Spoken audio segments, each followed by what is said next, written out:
Primeiro, é um prazer receber você aqui. Já te agradeço por ter escolhido nosso canal para contar essa história. Já começa contando para a gente um pouquinho sobre a sua história, para as pessoas que estão nos acompanhando poderem entender com quem que a gente está conversando. Seja bem-vinda. Obrigada, Israel.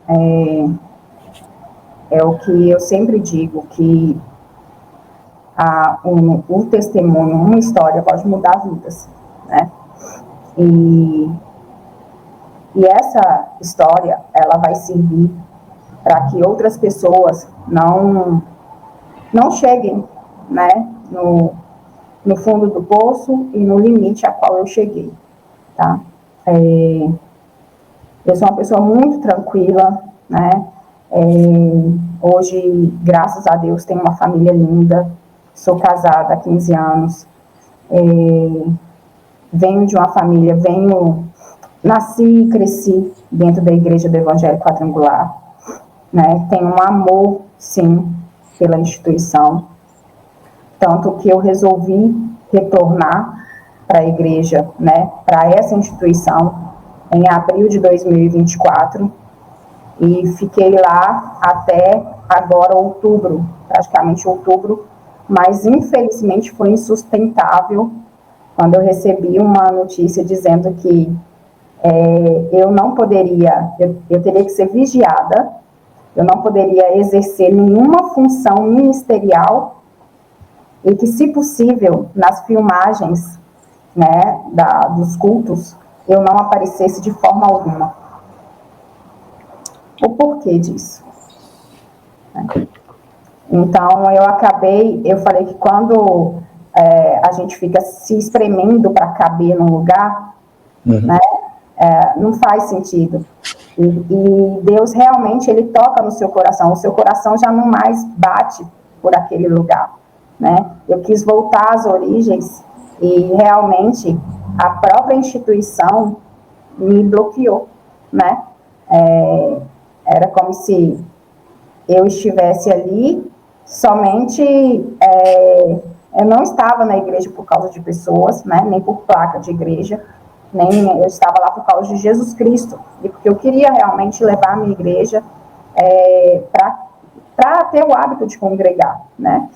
Mas acabou que a gente foi em várias outras denominações, a minha família não se adaptou, e na primeira vez que eu fui lá, eles se encantaram, apaixonaram e quiseram ficar. Então foi por isso que eu resolvi ficar. E mesmo assim, eu me senti muito exprimida, sabe? É como se eu tivesse me espremendo mesmo para caber no ambiente.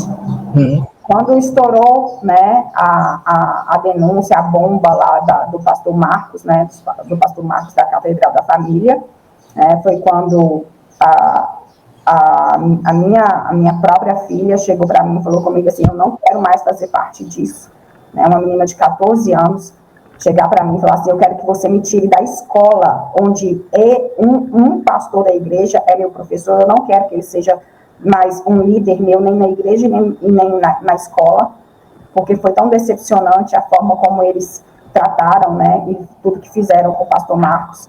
Hoje tive notícias dele ontem, a pastora Neia me falou que ele vai ter que realmente fazer a cirurgia agora, na próxima semana. Então, são atitudes que envergonham, né, o evangelho, envergonham eu me senti envergonhada, né, perante a minha família, perante os pais do meu marido, que são católicos. Fala lá onde que sua mulher está te levando, ó, olha lá para a igreja, é isso que vocês querem viver, sabe?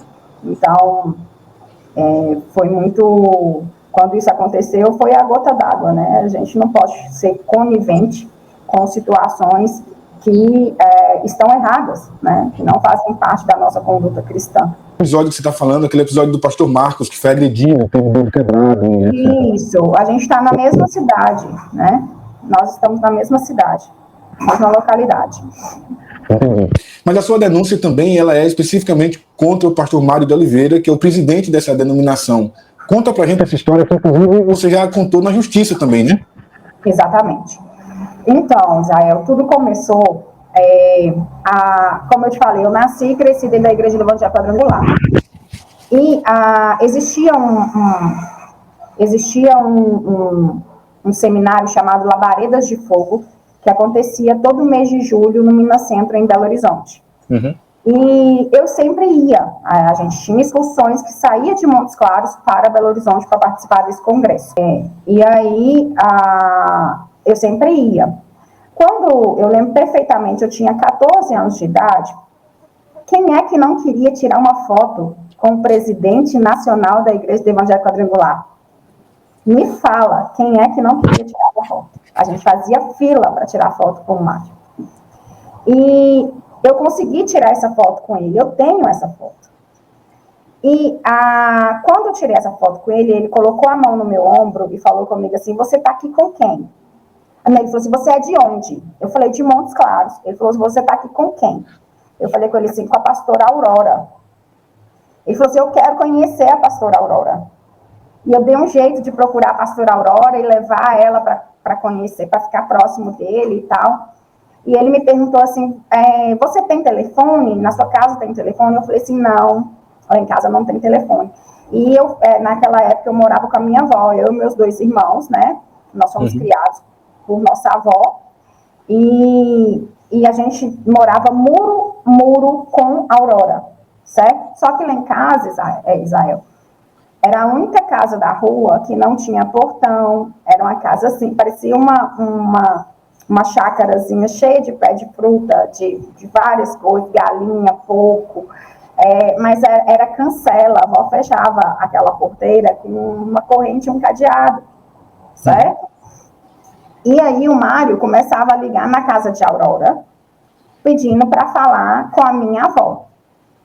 E minha avó ia, atendia o telefone, conversava com ele e depois mandava me chamar. E eu conversava com ele, tá tudo bem, tudo que ele me perguntava eu respondia. Tá tudo bem, isso, e ok. Aí teve um dia, eu gostava muito de fazer evento, né? Eu sempre fui muito ativa na igreja. E eu queria fazer um evento grande. E aí eu vi nele uma oportunidade dele, né, da gente levar o nome da Igreja do Evangelho Quadrangular num evento grande dentro da cidade de Montes Claros. Foi quando ele falou assim, não, pode fazer, eu dou essa ajuda, esse recurso para vocês fazerem. E eu fiz esse evento, tanto que veio a banda TC, foi um evento muito grande. E ok, depois desse evento, eu acho que ele se sentia um pouco mais de liberdade, assim, entre aspas, sabe? Mas só voltando um pouquinho na situação da minha avó. E aí, o que acontece? Um belo dia, vó troca o portão lá de casa. Tira a cancela e coloca portão. Depois, a casa começa a ser pintada. E vó, eu lembro como se fosse hoje. Vó tinha uma pensão de R$121 para criar 3 netos. Não tinha condições. Não tinha. Ou seja, resumindo, hoje eu vejo que eu era uma moeda de troca, sabe? Mais lá para frente. E aí aconteceu que um belo dia minha avó falou comigo assim, você vai para Brasília com o Mário. E eu falei assim, mas eu vou para Brasília? Vai para Brasília com o Mário. E eu saí daqui, peguei um ônibus, fui para Belo Horizonte, cheguei lá, ele me deixava, naquela época ele era deputado federal, ele me deixava para trás, como se estivesse com vergonha de mim, sabe? E no aeroporto, e aí acabei embarcando com ele, cheguei em Brasília, e a gente foi para um apartamento, na época lá, não sei se ele ainda mora lá, mas a época onde que o Carlinhos morava, que era um assessor parlamentar dele. Nessa época, qual era a sua idade já? Ainda era os 14. E aí, eu lembro que eles saíram e me deixaram dentro desse apartamento. Quando eles voltaram, eles trouxeram algumas bebidas e o Carlinhos saiu e eu fiquei sozinha com o Mário. Nisso ele me ofereceu uma taça de vinho e eu falei com ele, não quero não, que eu não bebo. Ele, só um pouquinho. E essa insistência, você acaba cedendo. eu tomei esse vinho.